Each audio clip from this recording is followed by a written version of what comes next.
90.41. Merong isang item na kinainan ni Bebe. Ayan. These. Ayan.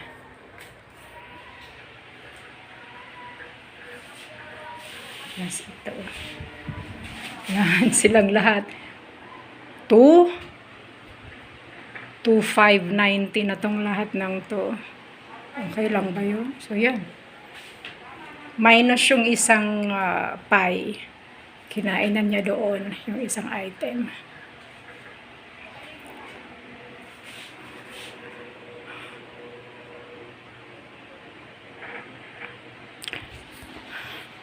Ay, sorry. Kasama. Ayan. Lahat-lahat. Imagine.